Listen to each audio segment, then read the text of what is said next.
Hello à tous les amis, c'est Alexandre, j'espère que vous allez tous bien, que vos cœurs sont disposés pour cette période qui est chaleureuse, qui est Noël. Et le savez-vous que de base, Noël est une fête pour les plus faibles d'entre nous. C'est pour cela que j'ai intitulé cette vidéo Noël, la fête de la faiblesse. On pourrait croire que Noël c'est la fête pour les plus riches, pour ceux qui ont le plus d'argent pour s'acheter tous les cadeaux qu'ils veulent. Le meilleur repas, le plus bon foie gras, la dinde, la bûche, etc. Ça c'est ce que nous en avons fait. Mais la réalité c'est que Noël c'est une fête de réjouissance. C'est la venue d'un sauveur qui est venu annoncer une bonne nouvelle pour les pauvres, pour les désespérés et rendre les personnes libres qui étaient condamnées. Comme nous le rappelle Ésaïe 61 au verset 1, l'esprit du Seigneur de l'Éternel est sur moi parce que l'Éternel m'a consacré par onction pour annoncer de bonnes nouvelles aux pauvres. Il m'a envoyé pour guérir ceux qui ont le cœur brisé, pour proclamer aux déportés la liberté et aux prisonniers la délivrance. Aujourd'hui, je ne suis pas là pour vous apporter les mêmes messages qu'il y a un an. Si cela vous intéresse, vous pouvez toujours retrouver les vidéos en question sur la fiche qui est en haut à droite de votre écran. Mais aujourd'hui, j'aimerais vous communiquer ce message d'espoir, ce message d'espérance pour des personnes qui ne connaissent pas ce sauveur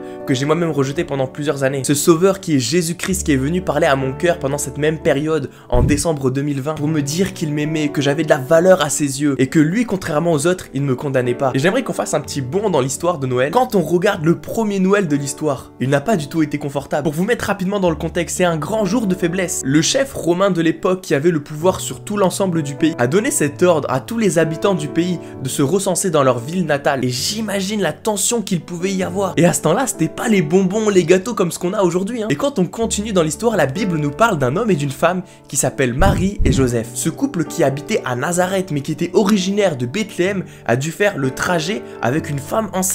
Mesdames, c'est votre moment. Par curiosité, je suis parti voir sur mon ami Google Maps le temps de trajet entre les deux villes et c'est 31 heures à pied. Parce que oui, vous imaginez bien qu'à ce temps-là, les motos, les voitures, ça n'existait pas. Tu avais peut-être le chameau pour te transporter, mais encore, ça c'était pour les personnes qui avaient les moyens. 31 heures de trajet, sans pause bien évidemment. Sinon, on arrive à 3-4 jours facilement.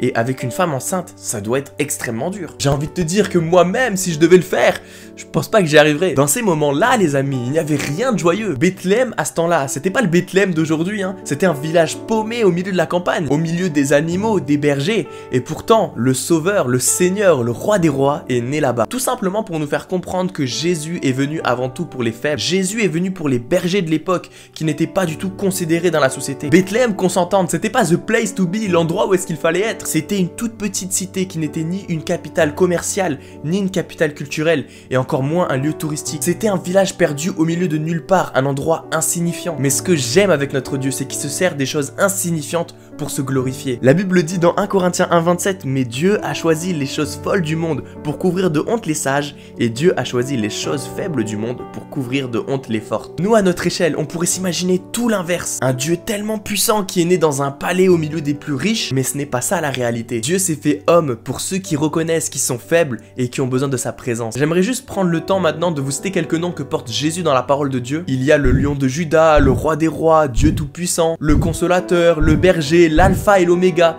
et encore d'autres que j'oublie sûrement. Mais il y a un nom qui prend tout son sens dans cette période qu'on retrouve dans Matthieu 1, 23 qui dit « La Vierge sera enceinte, elle mettra au monde un fils et on l'appellera Emmanuel, ce qui signifie Dieu avec nous. » Quelle espérance les amis, en envoyant son fils unique sur cette terre, Dieu est avec nous. Dieu est avec nous dans nos galères, dans nos problèmes de finances, dans nos ruptures sentimentales, etc. Et vous allez peut-être me dire par la même occasion, et vous avez raison, Alexandre, t'es bien beau dans ce que tu dis, mais Jésus n'est plus sur cette terre, alors comment est-ce que Dieu peut être avec nous encore aujourd'hui? Après avoir accompli son ministère sur cette terre, et la loi parfaite qui nous condamnait à jamais de la présence de Dieu, qui est la loi de Moïse, ou qui est la loi de Moussa pour les musulmans, qui est les 10 commandements, Jésus a été mis sur cette croix parce que personne ne croyait en lui. Les Romains, les religieux de l'époque. Pourtant les amis, on est d'accord pour dire que ce qu'il a fait, il n'y a que Dieu qui pouvait le faire. Ressusciter les morts, guérir les boiteux, les aveugles. Il est également allé sur la croix parce que c'était écrit d'avance dans l'Ancien Testament. Et ça devait arriver pour que le peuple entier soit pardonné des péchés. Dieu a bien vu que par notre propre force, nous n'arrivons pas à respecter cette loi. Quel est l'homme sur cette terre avec un grand H qui peut dire « Je n'ai jamais menti, je n'ai jamais convoité une femme du coin de l'œil, j'ai toujours honoré mes parents, j'ai jamais volé. » Mais la Bible dit dans Jacques 2,10 « De fait, la personne qui obéit à toute la loi, mais qui pêche contre un seul commandement, est en faute vis-à-vis de l'ensemble. » Ce qui veut dire que si tu casses un seul des commandements que je t'ai cités, c'est comme si tu les avais tous cassés. Sauf que Dieu, les amis, nous aime tellement qu'il a mis fin à la loi avec Jésus-Christ. Quand Jésus est mort, la Bible dit qu'il est ressuscité.